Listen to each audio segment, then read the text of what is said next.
tenga las riendas en todas las actividades. Espíritu Santo, Esta alma y mi alma, te adoro humildemente, ilumíname, fortifícame, guíame, consuélame, y en cuanto corresponde al plan del eterno Padre Dios, revélame tus deseos. Dame a conocer lo que el amor eterno desea de mí. Dame a conocer lo que debo realizar. Dame a conocer lo que debo sufrir. Dame a conocer lo que silencioso, con modestia y oración, debo aceptar, cargar y soportar. Sí, Espíritu Santo, dame a conocer tu voluntad y la voluntad del Padre, pues toda mi vida no quiere ser otra cosa que un continuado y perpetuo sí a los deseos y al querer del eterno Padre Dios. Amén. Muy bien. Gracias. Para todos nosotros, para nosotros y para toda la sala, muy interesante también saber por qué ustedes se inscribieron en este taller o de dónde surge la inquietud o las preguntas. Y según eso queríamos proponerles después otra dinámica de mucho más de diálogo en conjunto, ya que no somos tantos, a ver si podemos cumplir también los objetivos que la organización del Congreso nos ha pedido. ¿A qué hora tenemos que terminar? A las 12 y cuarto. 11:45. 11:45. Pero tenemos 1h15. Estamos. Sí. No, ¿se escucha bien ahí, Agatha? Sí, se escucha. Porque la tele es la que demanda. Pero mejor micrófono porque se escucha mejor. Ja, ich kriege sonst keinen Ton. Also von Pilar habe ich jetzt nichts gekriegt. Ja, also ich brauche Mikrofon, sonst kriege ich keinen Ton.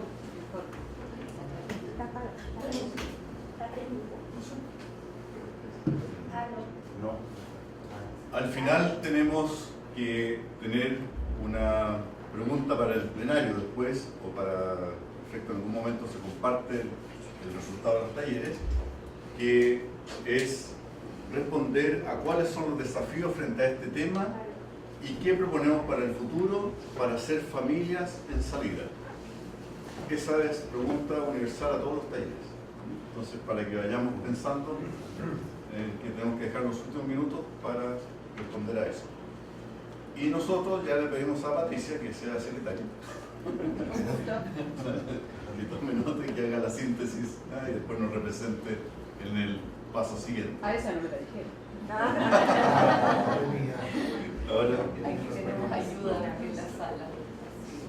entonces, como decía la Pili, ¿cuál, muy rápidamente, es la motivación que tiene usted para interesarse por la naprotecnología? ¿Quién quiere partir? ¿Sí? Padre, te están diciendo que tú partas de asignar. Muy simple, por la necesidad pastoral. Cada vez más tengo personas que llegan a mí con la inquietud y que refleja un drama, un anhelo, y no siempre hay respuestas claras. Vamos pasando. Yo soy médico, urólogo. Mi expertise, eso sí, es más bien la oncología y la patología endurológica de cálculo urinario, pero algo que me toca, por supuesto, alguno, y creo que lo tengo que hacer. Hola, yo también soy médico, yo soy pediatra, mujer de Gonzalo. Y la verdad es que es un tema que quería verlo desde una mirada diferente. Entonces, eso. Buenos días, yo soy ingeniero, no soy médico, pero soy padre joven, por llamarlo así, en el sentido de que posible abuelo joven. Mi hija se acaba de casar, he tenido una situación familiar cercana, unos sobrinos con un problema que tiene que ver con esto, y siempre hay respuestas que dar frente a este problema que resulta hoy en día más frecuente de lo que uno piensa. Buenos días, Yo soy educador, jubilado recientemente, pero educador, y sigo haciéndolo por supuesto. A mí me ha llamado la atención mucho el tema porque la juventud hoy en día, empezando por mi familia, por mi hijo, no tienen infertilidad física, sino psicológica. No quieren tener familia y dicen, espero, viajo, otra maestría, y el tiempo va pasando. Y yo lo llamo a eso infertilidad psicológica. Y eso está en la cabeza, entonces me preocupa mucho eso también. Eso lo amor en método natural, el taller que sigue. Sí, yo no soy médico, también soy abogado, pero las legislaciones son invadidas por una serie de cuestiones que tienen que ver con la ideología de género y todas esas cosas, y empezamos a trabajar muy fuerte con el marco rector pedagógico de educación integral a la sexualidad que incluía esos aspectos. Bueno, y aparte de los problemas familiares, como él dice, y vimos gente de darle otra oportunidad, de no recurrir a los medios tecnológicos que tenemos en puerta y que pueden ser inclusive abortistas. Bueno, eso es lo que me trae. Bueno, yo soy... Hay un taller sobre ideología de género mañana. Sí. Vamos a ver. Bueno, nosotros con Rubio, nosotros estamos en Paraguay trabajando mucho en Salvemos la Familia. Entonces, este es un tema que debemos abordar para darle un camino a los matrimonios que buscan una salida que no es tan fácil, pero es la única que se les propone. Y nadie conoce esto, que es una salida muy valedera. Padre Bernardo. Pensé que pasaba ya la viola, si me puse aquí No es obligación. No, a mí me motiva también lo pastoral, como decía el padre Marcelo, pero también tener elementos objetivos para poder acompañar y orientar, no solamente la intuición o lo que por ahí surge, sino que elementos objetivos, porque la postergación de la maternidad hoy día cada vez es mucho más común. Entonces, es una realidad en la cual nos estamos enfrentando a cada instante. Eso. Bueno, yo soy ama de casa, no trabajo, pero estamos muy en contacto con jóvenes. Nuestros hijos ya son de 22 y 20 años, ellos. Pero en Schoenstatt tenemos grupos de matrimonios muy jóvenes y mis cuñadas se están casando apenas y todo. Y hay ese problema. Nosotros ya tomamos paternidad responsable y cuando se los hemos platicado, como que dicen, es muy fácil para ustedes decirlo porque tienen hijos y como que no lo quieren aceptar. Entonces, ¿cómo ver la manera de poderlo transmitir y a muchos jóvenes que tenemos muy cerca? Ya lo dijo Mariana, todo en general seguimos encargados ahí con grupos, hemos tenido grupos de matrimonios más jóvenes que estamos formando. Yo creo que siempre es un tema que cada día toma más, entra más en boga allá en México y bueno, pues es una situación que nos invita a nosotros también a prepararnos y a instruirnos un poco más. Pues amo de casa. Yo soy amo de casa también, ingeniero. Para eso estamos. Bueno, a mí me interesa porque hace más de 25 años viví este tema de la infertilidad. Me toca muy de cerca. Lo hemos resuelto con la adopción y nos sentimos tan padres como si hubiéramos tenido a nuestra hija dentro nuestro, digamos. Y no existían estas cosas hace 25 años, así que me alegra de que esto siga progresando y que se puedan encontrar caminos, porque como dicen ellos, no es fácil aceptar la infertilidad, para nada.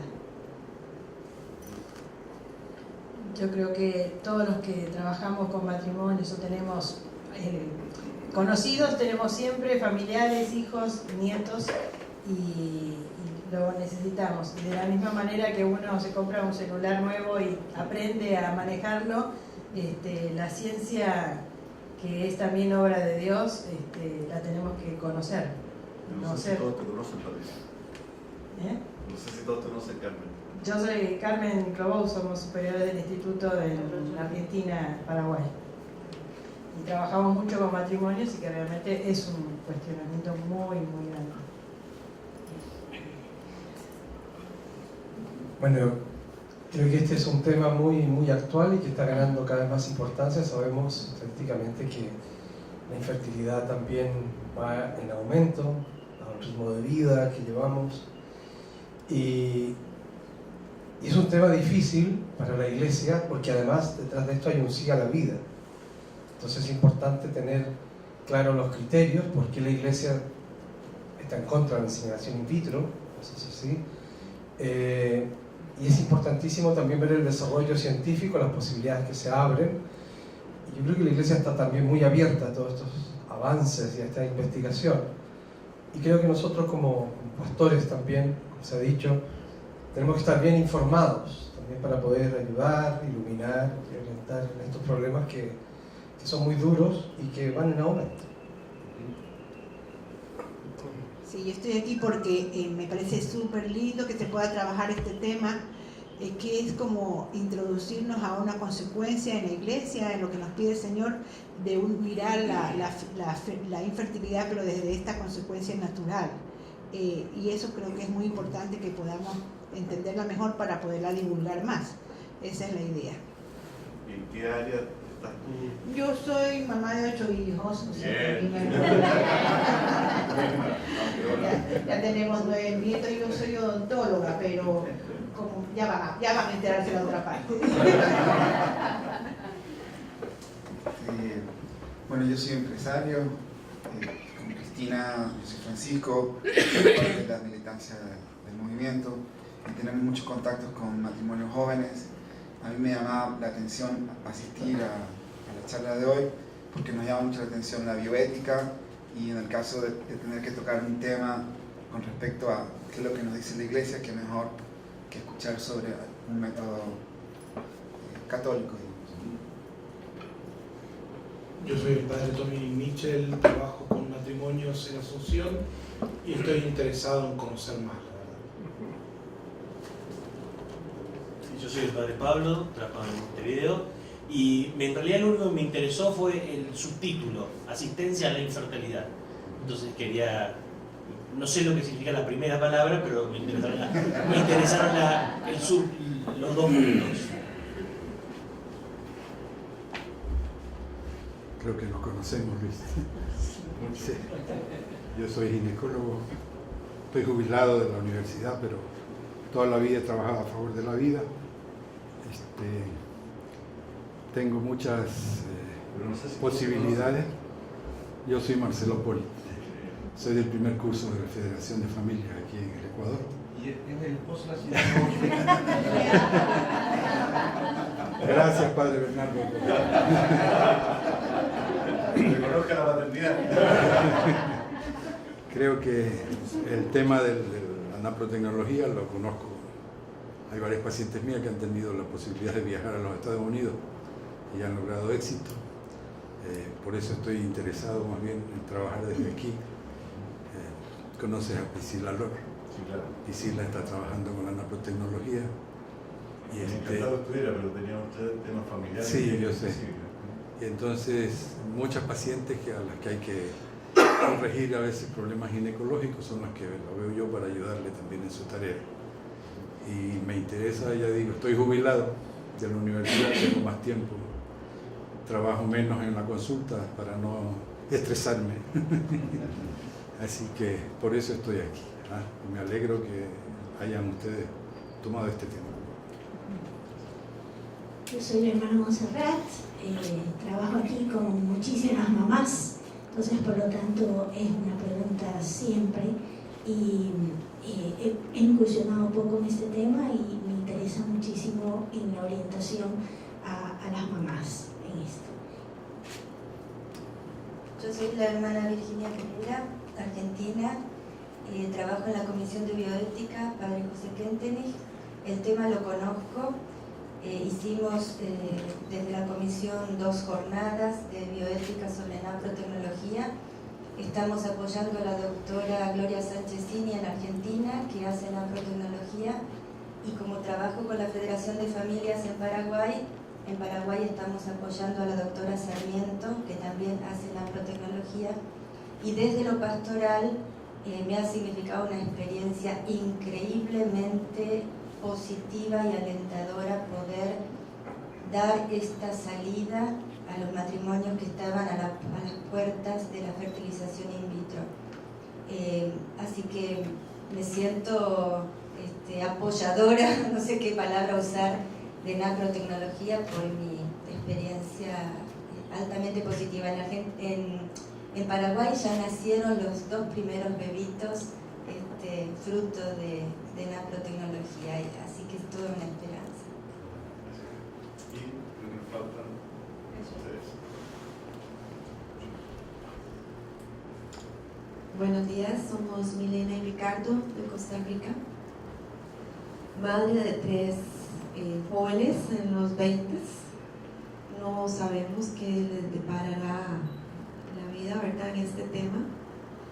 Y soy docente también, monitores de matrimonios. Entonces este tema queremos saber qué respuesta poder dar, porque en realidad nosotros no conocemos del tema. Venimos a informarnos, a aprender, a conocer y ver qué podemos llevar y transmitir para una respuesta acorde a nuestro moral, a nuestros ideales y a lo que queremos.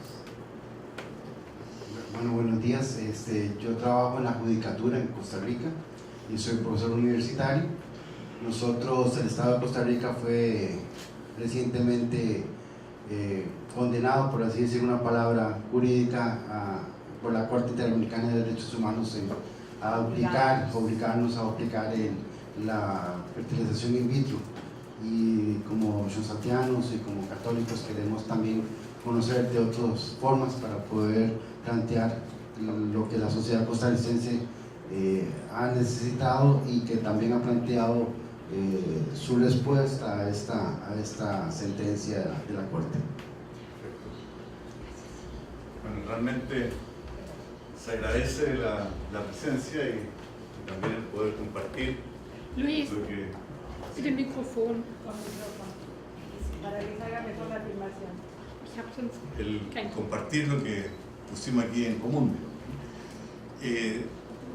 Este taller lo propuso otro miembro de la Obra Familia Latinoamericana y que después no pudieron venir y quedó en el aire.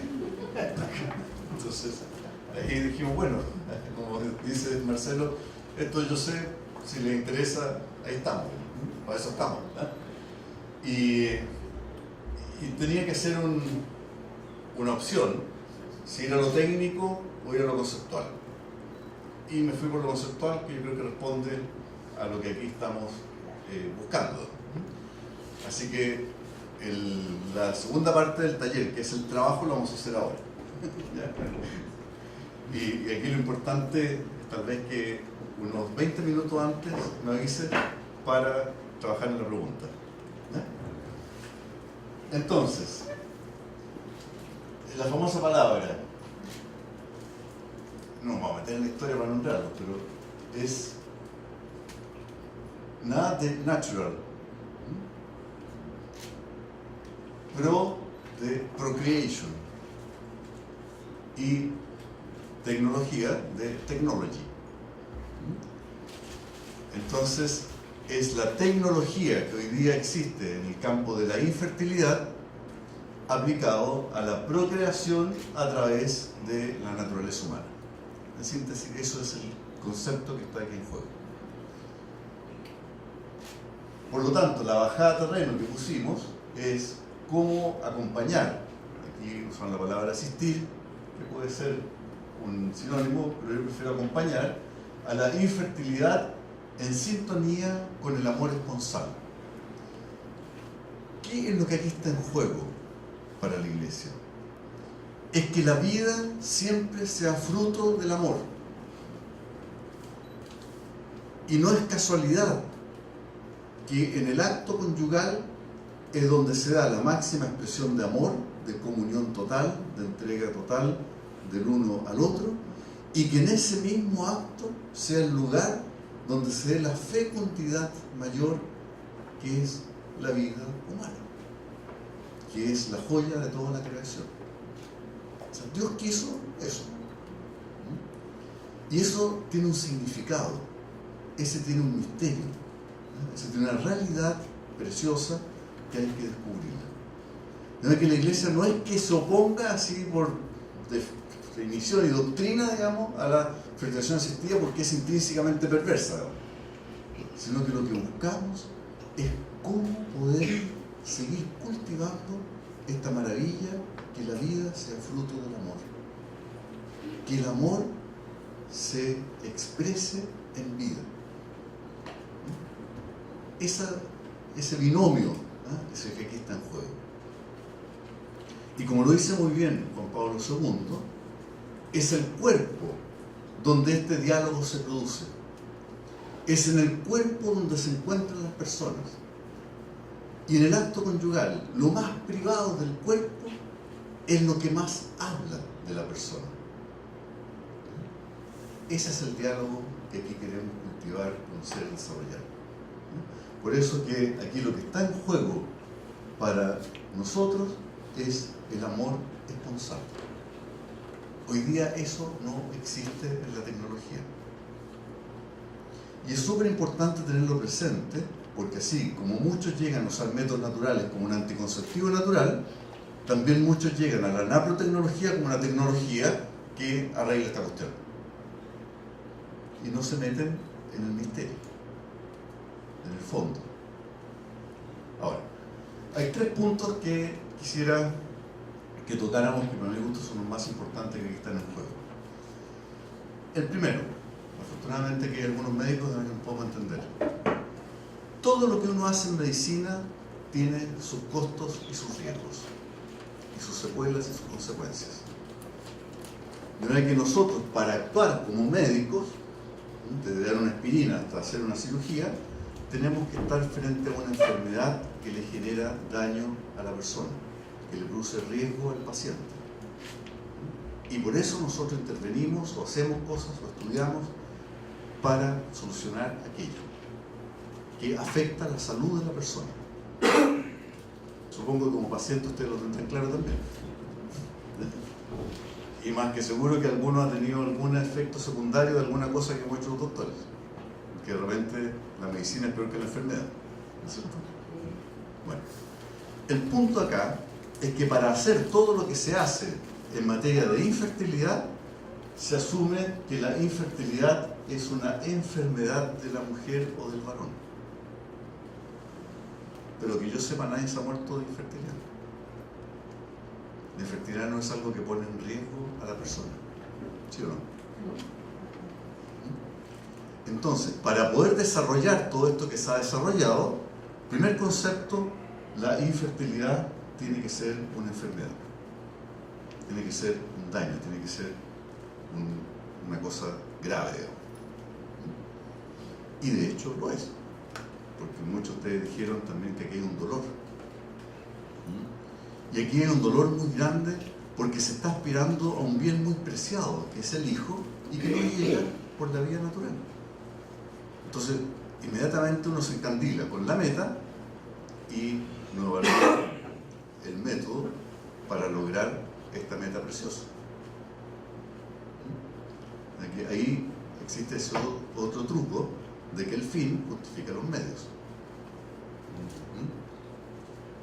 Y después vamos a ver si los medios son adecuados, bien, pero si los medios no son adecuados, jamás el fin va a cambiar la maldad o la bondad del método. Pero aquí, cuando hacemos esta primera pregunta, tenemos que preguntarnos, ¿es una enfermedad? ¿Y justifica eso la manipulación de la vida y del amor? ¿Qué significa manipular la vida y el amor? Ustedes tienen la experiencia probablemente de acompañar a personas que han sido pacientes de algunos de estos centros de fertilización asistida. ¿Cómo quedan las parejas? Normalmente muy dañadas. Y sin dinero.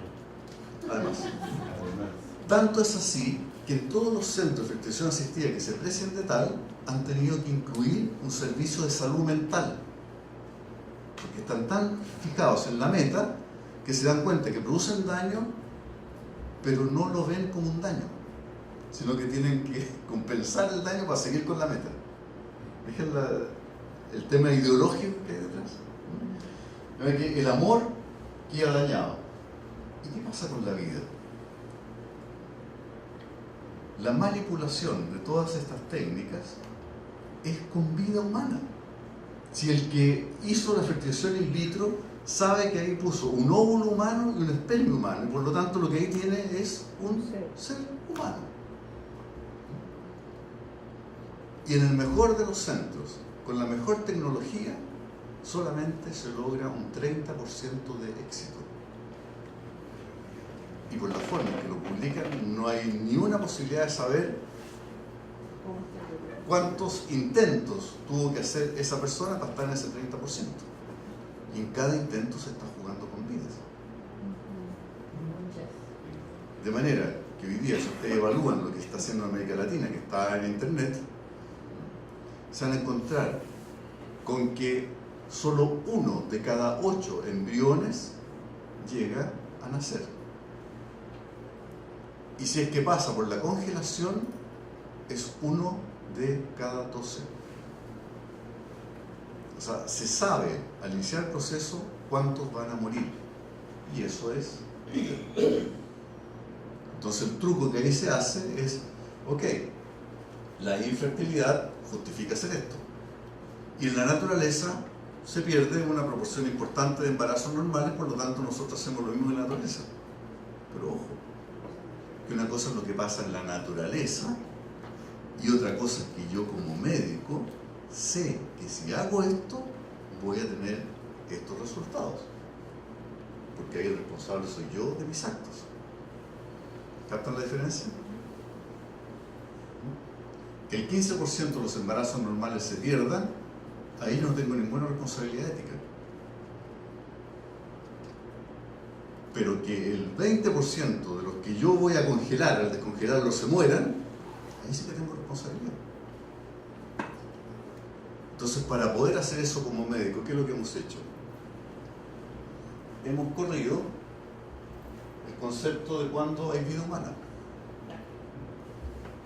Y ya la vida, por definición, no comienza en la concepción, sino que cuando comienza. Para algunos en la fusión, para otros en la implantación, para otros en los 15 días que tiene tubo neural, para otros cuando ya demostró que viene bien, para otros cuando ya tiene los cromosomas adecuados, no tiene ninguna enfermedad genética en su información. O sea, al final la vida comienza cuando yo decido que comience. Entonces, de esta primera pregunta hay una serie de consecuencias que salen y que hay que hacer la reflexión para ver qué está realmente en juego. Segunda pregunta. El conocimiento y el respeto a la fertilidad normal mejora las tasas de fertilidad y los resultados de los embarazos. ¿Qué es lo que hace la nanotecnología? Aplica todo lo que se sabe hoy día que interfiere con la fertilidad humana para que el acto conyugal se dé en las condiciones más plenas posibles. ¿Entienden el concepto? De manera que si la mujer sabe cómo es su fertilidad, sabe cómo mejorar los días de fertilidad, sabe cuál es el momento para que la conquisten en el momento cercano a la ovulación, sabe que se trató de una inflamación, la infección que había ahí, fue al urólogo del marido y le encontraron una inflamación, le encontraron una proporción de algo distinto y eso se arregló con vitaminas, con antibióticos, qué sé yo, se mejoraron, se limpiaron las cañerías. Todo eso se puede hacer. Se hizo un estudio y se encontró que las trompas estaban un poco alteradas, se hizo una cirugía para arreglar las trompas para que el tema de la concepción y la migración sea adecuado.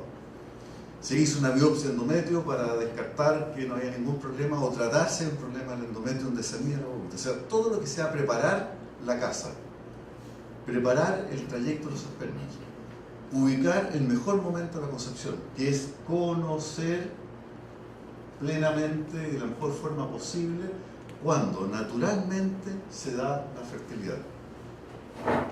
Eso mejora la tasa de fertilidad. Los dos hijos que usted ya mencionaba.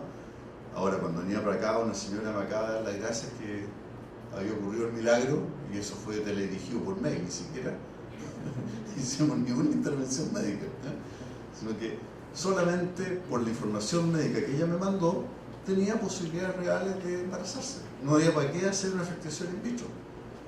Y se embarazó. O sea, hay muchas cosas del conocimiento acá que nos fallan. Y hoy día, cuando se tiene la fertilización in vitro, ni siquiera se pierde un minuto en estudiar qué está pasando, qué es lo normal, qué está alterado, y se va directamente a la fertilización in vitro.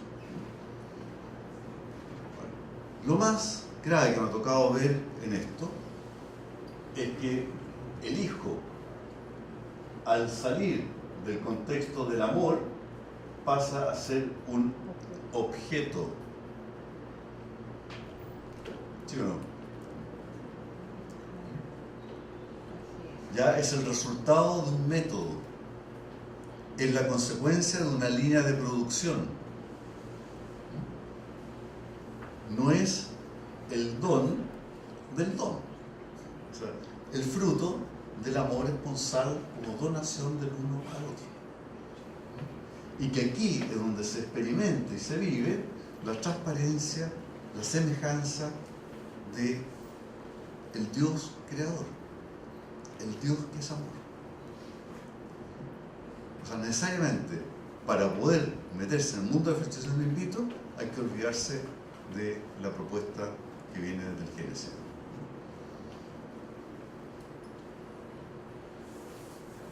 Ya comentábamos esto de la enfermedad, los efectos terapéuticos y lo que significa riesgos versus beneficios. Aquí claramente el beneficio de tener un hijo pareciera ser que justifica todos los riesgos. Ya le hablé de los riesgos que tiene la fertilización asistida para los hijos, que son manipulados en la etapa de embriones. Pero los que salen adelante corren otros riesgos. Cualquier persona que ingrese a un programa de fertilización asistida sabe que tiene un riesgo 26 veces más grande de tener embarazos múltiples. Solamente el 1% de los embarazos normales es gemelar. Ya trillizos es como el 1 en 10.000. O sea, algo raro. O sea, a ti, Marcelo, te lo ha tocado. A mí en toda mi vida han tocado 2 trillizos espontáneos. Es rarísimo. Y ustedes ven en todos estos programas de fertilización asistida la cantidad de embarazos múltiples que hay. Porque como aquí se trata de producir, se sabe que si se implanta un embrión no pasa nada. Por lo tanto hay que implantar más. O sea, la lotería. Es jugar al azar con vida. Y en ese implantar más, de repente, prenden todos y ahí se encuentra con el problema. Por lo tanto, ese 26% de embarazos múltiples, es como un 50% de embarazos múltiples. Y el 26% es el riesgo de prematurez severa. En obstetricia, alrededor del 10% son prematuros. Acá, eso es el 26%. Y prematuros severos, que pesan 1 kilo o menos. Y por lo tanto, son recién nacidos que están en unidades especializadas con un costo enorme, y con riesgo enorme y secuelas tremendas.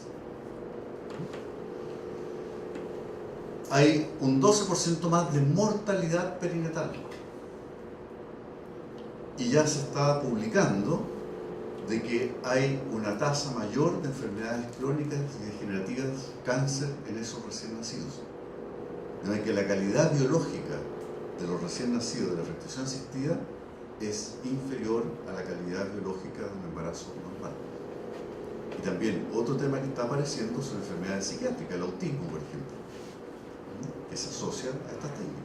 Ya son miles y miles los que se han generado, entonces empiezan estas enfermedades que son raras a verse con más frecuencia. Por lo tanto, cuando una persona se somete a una técnica de fertilización asistida, tendría que saber todo esto y saber que es su responsabilidad al introducirse a este sistema de correr riesgos sus hijos, ella misma y la vida esponsal. Y como decía el padre Marcelo, el bolsillo, porque todo esto cuesta. Como decía un periodista por ahí el año 96, en un artículo central del Newsweek sobre este tema, decía: esta es primera vez en la historia de la humanidad que los conejillos de India son los que tienen plata.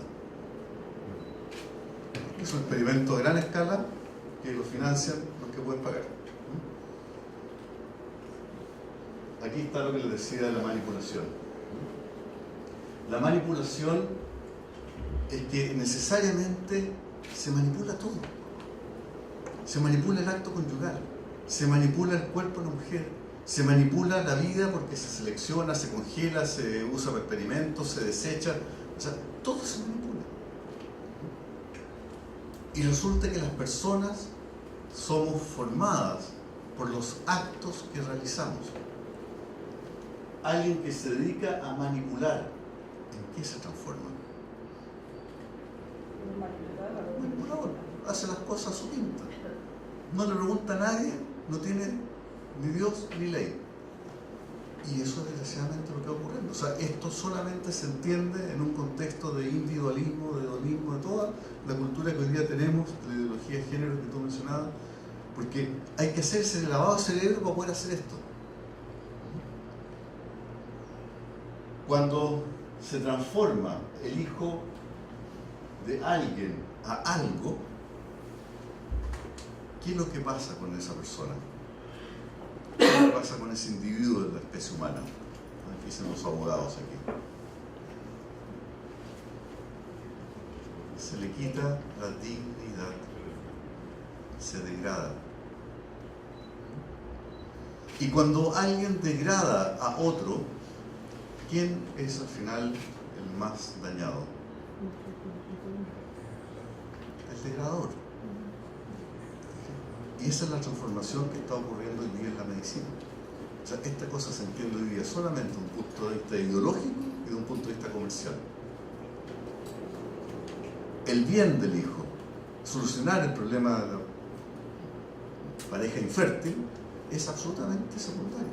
Hoy día ustedes ven cómo se utiliza la fertilización in vitro para que homosexuales tengan hijos. Entre otras cosas, por decir algo. O sea, de manera que aquí el transformar al hijo en un algo es de una severidad conceptual enorme. Y por último,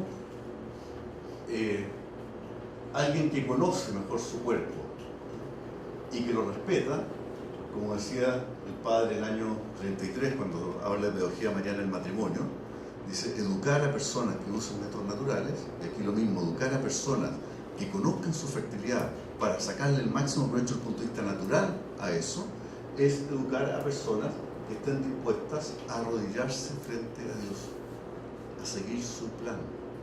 O sea, conocer el cuerpo humano, conocer la naturaleza humana, conocer la biología humana, es conocer el manual de cómo Dios nos hizo. Y es encontrarse entonces con el Dios de la vida en mi vida concreta. Y amar al otro como Dios quiere que lo haga.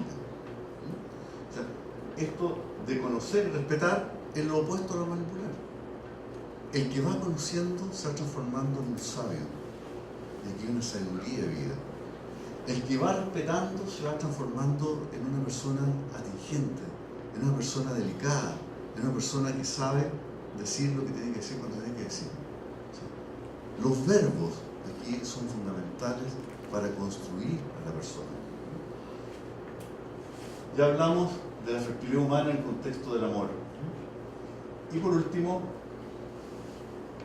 volver a acentuar, hacernos la pregunta, si tenemos conciencia esto de que el hijo realmente es el fruto del amor, es el fruto más preciado del amor. Hoy día pareciera que no. Como tú decías, los lolos ya no quieren tener hijos. Los que tienen hijos ya están buscando el tema de cómo deshacerse de los hijos, digamos. En Chile acabamos de tener ahí perdida la batalla de la despenalización del aborto, que va todo en la línea de que ya el hijo no tiene relación con el amor humano. Ya hablamos de los riesgos y quiero terminar con que aquí siempre hay una alternativa. Y es que la infertilidad, en nuestra experiencia, no es un castigo de Dios. No es algo que liquida a la persona, sino que la infertilidad es una invitación a descubrir cómo vivir la fecundidad de otra forma, a cómo ser papá y mamá de otra forma, a cómo desarrollar todas las capacidades de generar vida que es propio del amor humano, orientados en otro sentido.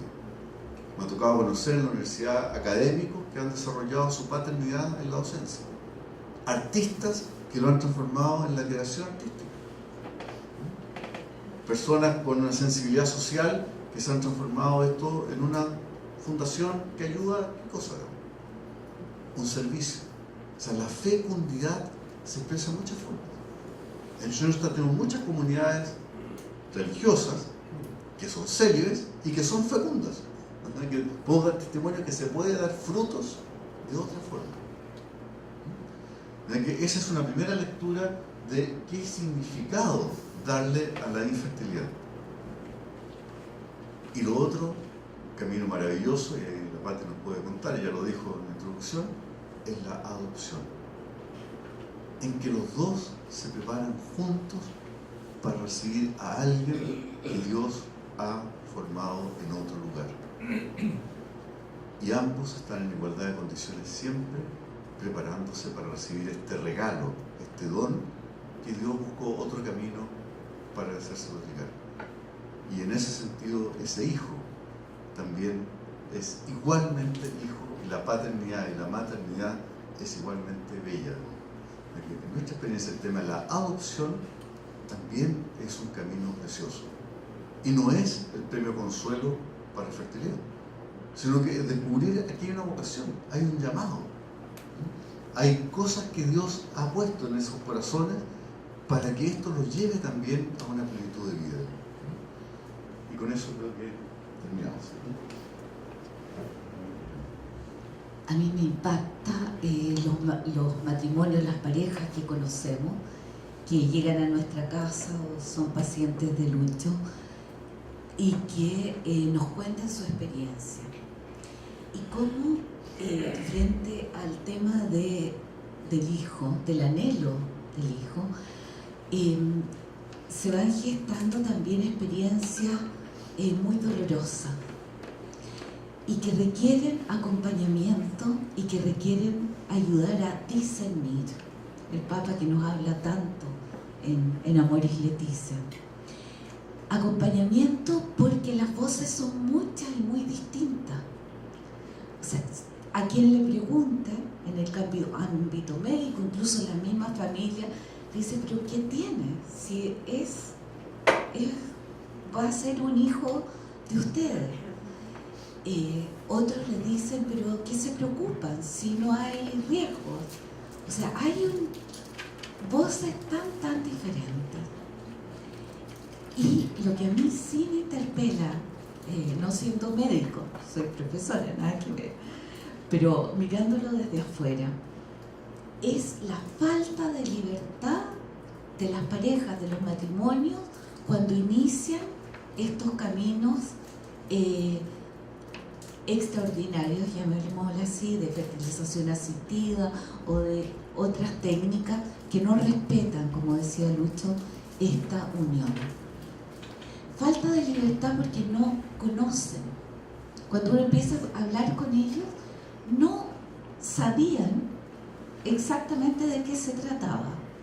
No sabían las consecuencias que tenía, no sabían los riesgos, no sabían la forma en que debían comportarse, o los actos que tenían que realizar, por ejemplo, para conseguir los espermios, para introducirlos en el cuerpo de la mujer, una serie de cosas. Entonces, ¿con qué libertad deciden? ¿Me captan el punto? El discernimiento necesita tener elementos para tomar la decisión. Entonces, acompañamiento muy fuerte. Y ahí pastoralmente nos damos cuenta lo complejo que es. Y ayudar lo más posible al discernimiento. Y lo otro que Lucho en el equipo le hacen bromas, porque ¿cómo es posible que tantas señoras que no podían teóricamente tener un hijo, sí logran embarazo? Y de verdad, hay muchas causales que se pueden tratar de, como decía Lucho, mejorar, abrir paso, conocer para que puedan lograrlo. Pero normalmente eso tampoco se hace. Entonces, es un campo en que también necesitamos ayudar a formar personas, de verdad. ¿Cómo estamos de tiempo? Y preguntas, perdón. ¿A qué hora hay que estar allá? Media hora. Entonces traes una pregunta para trabajar. Tu padre quería preguntar. Sí, ¿cuáles son las causas más comunes? ¿Cuáles son las causas más comunes que impiden un embarazo de forma natural? Hoy, las más comunes. ¿Hay más preguntas para juntarlas?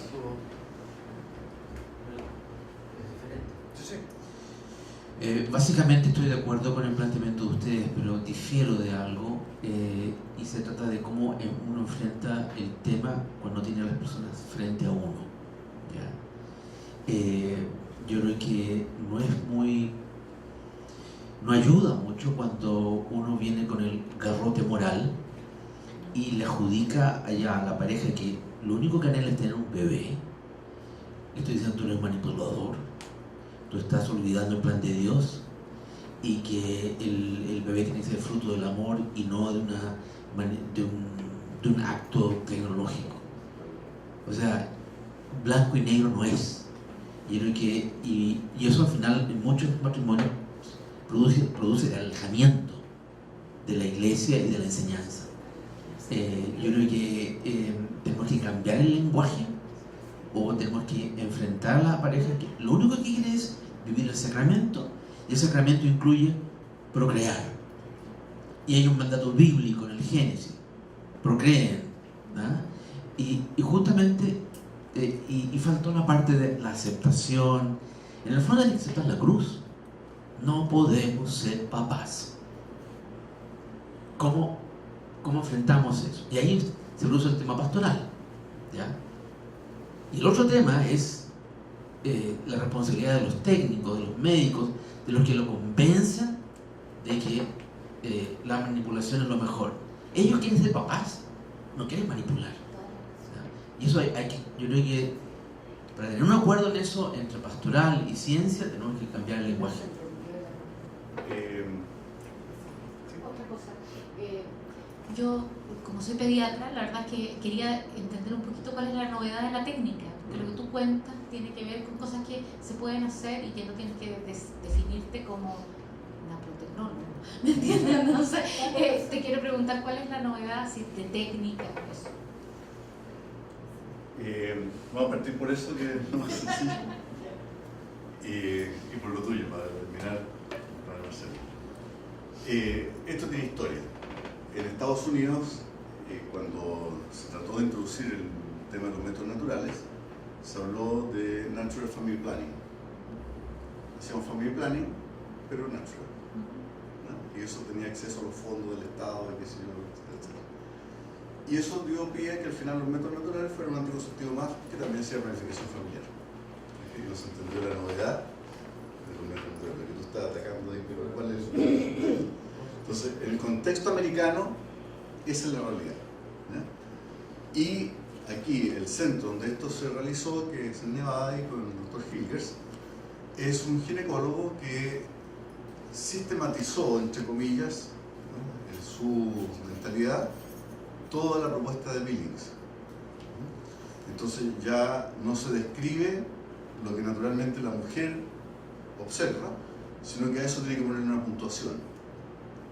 Entonces es una sistematización de lo que se hace naturalmente. Y como todas estas personalidades tienen temas de personalidades, eso tiene un trademark. ¿Ya? Que en el fondo, para hacer eso, se tiene que hacer de esta forma, ¿ya? Y ahí entonces cumple el requisito de nanotecnología. Ahora, ese título estaba dado acá.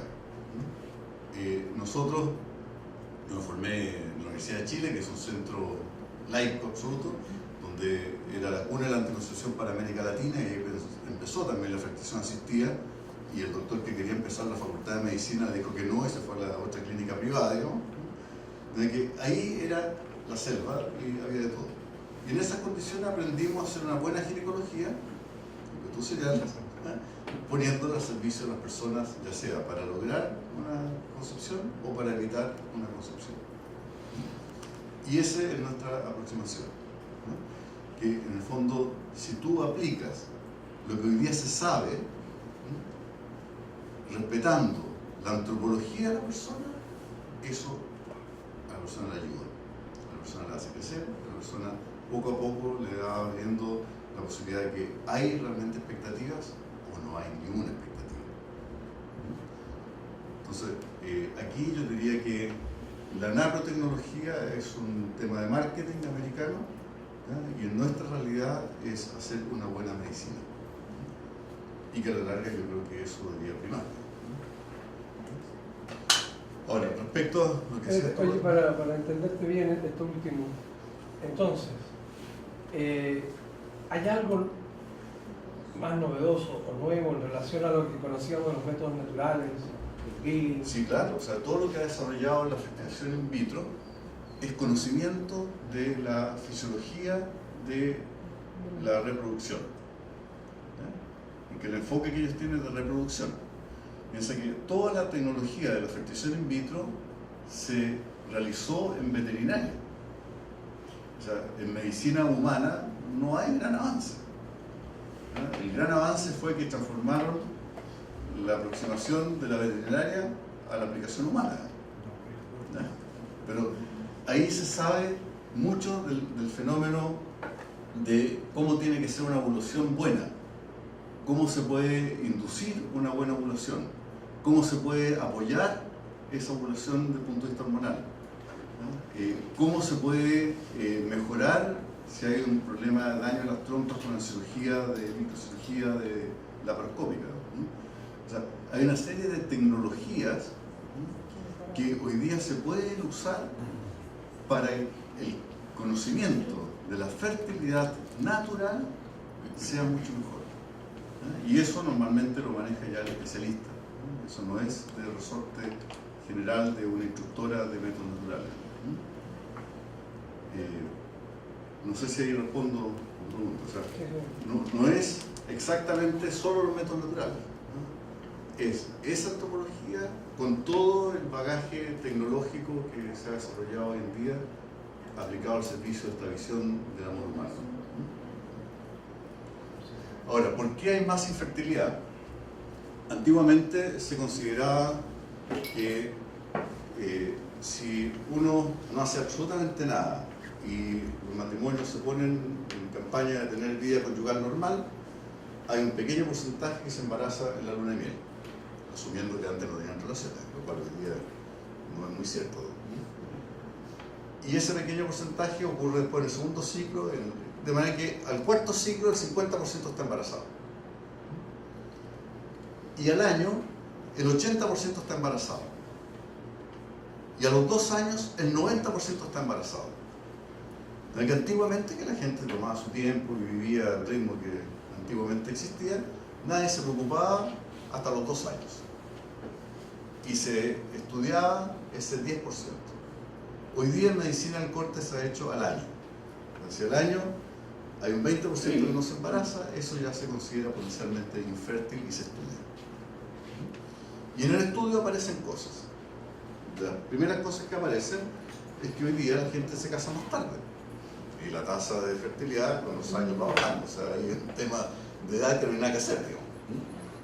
Son pacientes absolutamente normales que uno da vuelta por todas partes y uno se encuentra que hay un 20% de parejas que por más que uno lo estudie no encuentra nada normal. Y uno de los factores que influyen es ese. Lo otro que se encuentra uno es que las parejas no llegan virgen al matrimonio. La promiscuidad sexual existe. Y eso significa que cuando alguien se acuesta con alguien, se acuesta con todos los que alguien se ha acostado. Y la comunidad de bichos que andan dando vueltas es enorme. Y eso produce inflamación, infección, y eso va también deteriorando toda la fineza, digamos, que se necesita para que ocurra este milagro de la vida. Aquí hay otro gran tema de estilo de vida que hoy día también influye. Y después las cosas clásicas que siempre se han sabido, que hoy día se diagnostican con más facilidad, como la endometriosis, como trastornos de ovulación, como temas espermáticos, se sabe. Y hoy día al final, de las grandes causas, podemos decir que un tercio son absolutamente femeninas, otro tercio son absolutamente masculinas, y hay otro tercio que es mixto, que ambos tienen algo, cada uno que si se arregla por aquí, se arregla por allá, puede pasar algo.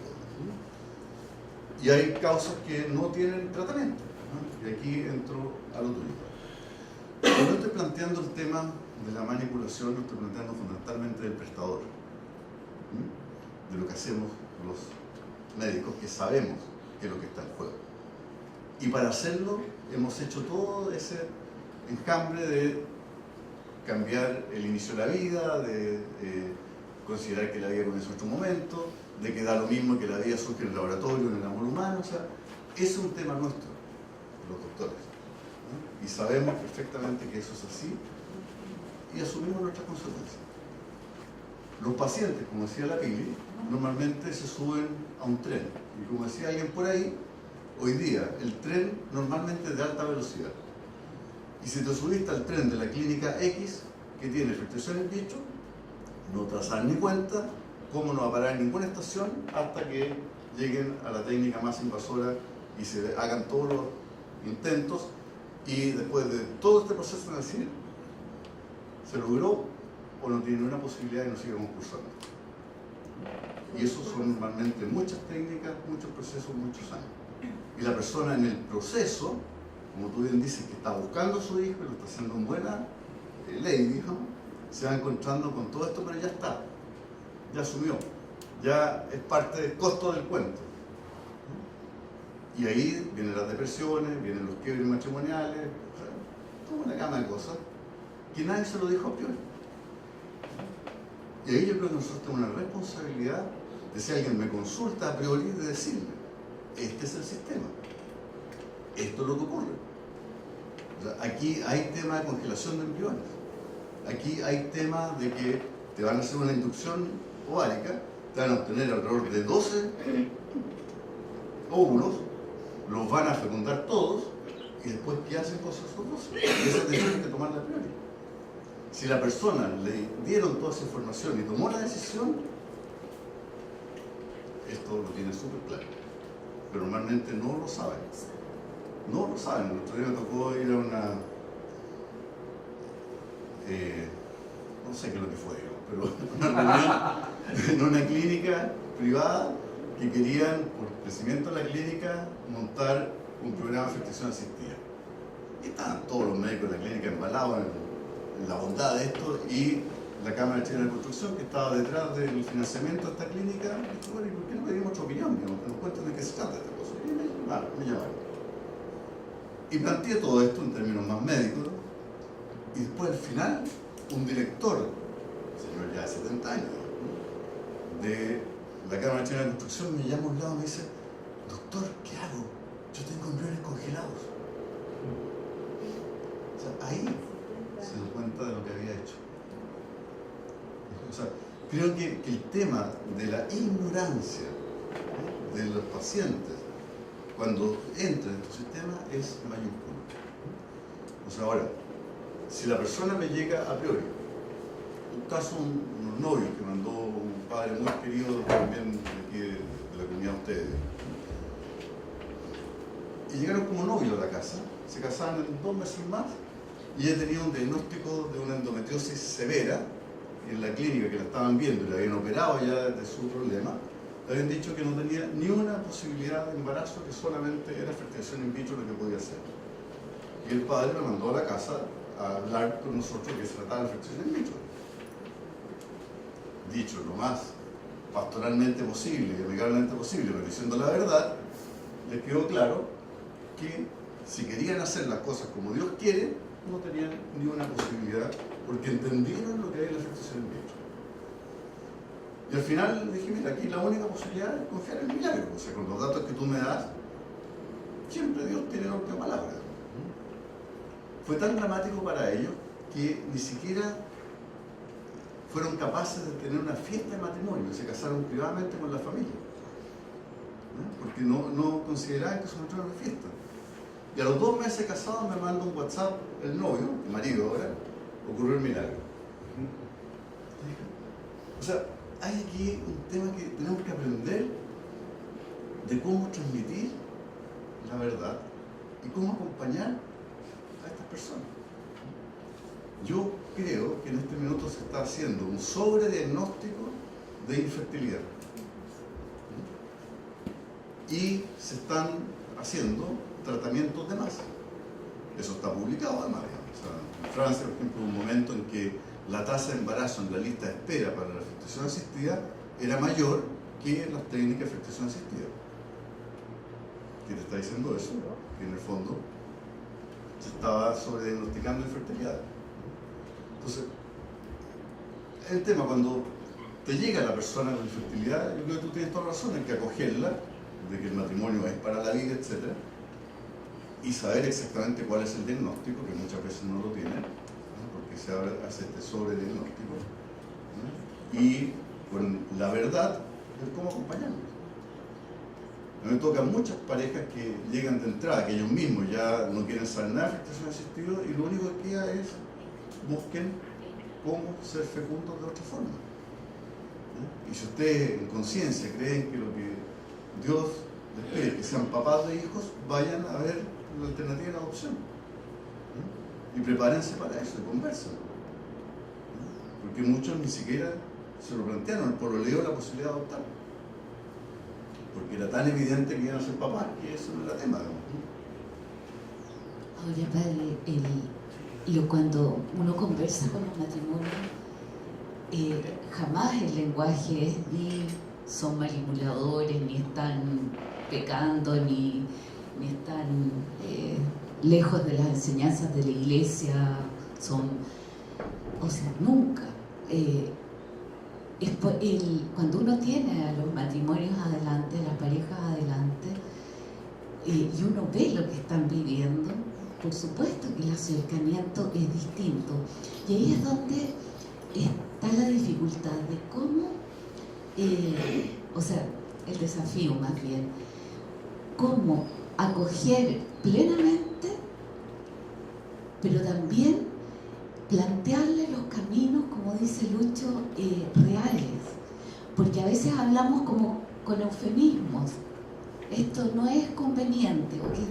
Y ellos entienden lo que quieren entender. Nos ha pasado muchas veces que dicen, ¿por qué nadie nos explicó así antes? Nos dijeron que no era bueno, nos dijeron que no era lo mejor desde el punto de vista de la iglesia, pero nadie nos dijo de qué realmente que estaba en juego. Entonces el lenguaje, el acompañamiento y el ponerse en el lugar de ellos es clave. El padre y yo creo que sería la última pregunta. ¿Quién estaba primero? Sí, no, una pregunta más. ¿Ningún método de fertilización asistida in vitro vos dirías que es moralmente aceptable para la Iglesia Católica? Depende de cómo tienes el La síntesis para mí es la siguiente. Todo lo que signifique, aunque no te guste el término, manipulación de gametos fuera del acto conyugal, chao. Gametos, espermios y óvulos. Lo demás ya es, además, tema de la vida, porque es aborto. ¿Ya? Porque yo tengo vida que la desecho, que la mato, que sé que se va a morir. Hay dos niveles, acá el primero es de los gametos y el segundo de la vida. Cualquier cosa que saque los gametos del contexto del acto conyugal no es bienvenido. Por ahí hay algunos que dicen que la fertilización asistida a través de la inseminación artificial, el famoso bypass, que se obtendrían los espermios con un preservativo perforado, qué sé yo, etcétera, etcétera, etcétera. Hay terceros que interfieren. Sale del contexto del acto conyugal la inseminación artificial. Hay incluso un programa que me ha tocado verlo en Chile, en que le pasan al marido la jeringa para que él le inyecte. Y bueno, yo le digo, sí, a ustedes, eso es parte del acto conyugal, adelante, o sea, pero eso es una decisión que ustedes tienen que tomar. O sea, tienen que hacerse ellos un lavado de cerebro que esa puesta de jeringa forma parte de su acto de amor. Yo quería hacer solamente una observación desde mi mirada de pediatra, ¿ya? El matrimonio infértil espera tener un hijo, y espera tener un hijo sano, ¿ya? Estamos hablando de prematurez extrema. La prematurez extrema produce muchos problemas, muchas secuelas.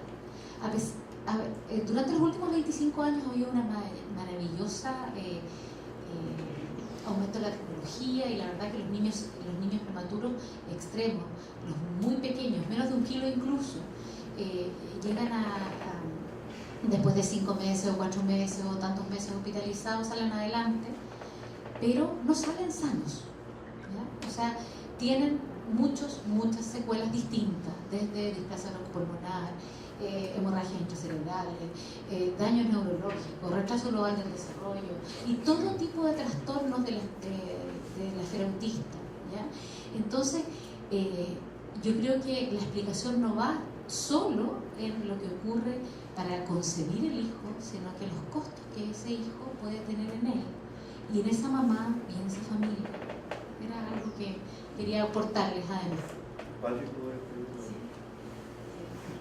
Quería decir, no solamente en este camino es el hijo el que se transforma de sujeto del amor a objeto de todas estas tecnologías y que pierde la dignidad, sino que también la pareja pierde la dignidad, porque en esta vorágine de buscar esa meta termina sometiéndose a cualquier cosa, ¿no?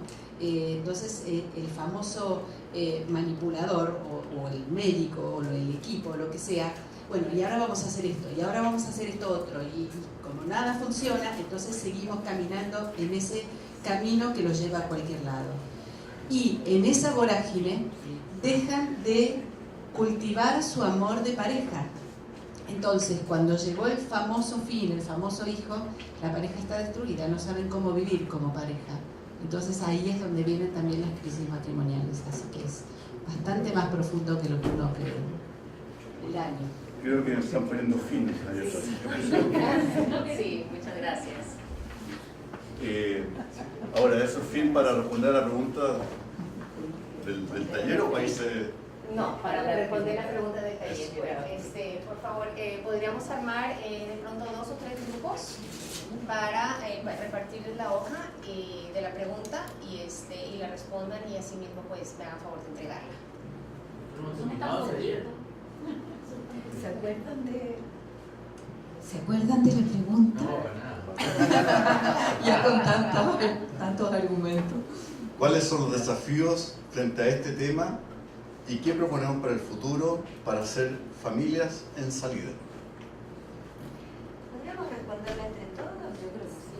Echamos un poquito. Sí, perfectamente podemos hacerlo entre todos. Sí. doctor quería hacer una pregunta también que me parece muy interesante lo que es del área médica. Después de la pregunta. Pero sobre el tema que estábamos tratando me parece enriquecería un tanto más de la visión, ¿no? Y en función de esa procedencia. La metodología aquí es intransable. Pero podemos seguir con el cafecito, ¿no? Sí. Y después hay un plenario, tengo entendido, y después todo esto va a la página web, así que esto va a seguir, digamos. O sea, y si respondemos a esta pregunta, creo que va a seguir también. Así que, hay una propuesta de hacer 2 grupos, 3 grupos, y hay otra propuesta que lo hagamos entre todos. Entre todos. Creo que por el tiempo entre todos. Ya. ¿Cuáles son los desafíos frente a este tema y qué proponemos para el futuro para hacer familias en salida? Desafíos. La primera parte de la pregunta. Un poco, bueno, una pregunta. Lo que uno ve cuando enfrenta a pacientes y un matrimonio con estos problemas, lo primero que ve es ignorancia. Y ignorancia incluso de sus propios anhelos. Ellos están encandilados con tener un hijo y ser familia. Y yo le pregunto, bueno, a ver, ¿quieres tener un hijo? ¿O quieres a través de un embarazo? ¿O quieres tener familia? Porque si tu objetivo es el embarazo y te estás cegado con el embarazo, bueno, por allá es el camino.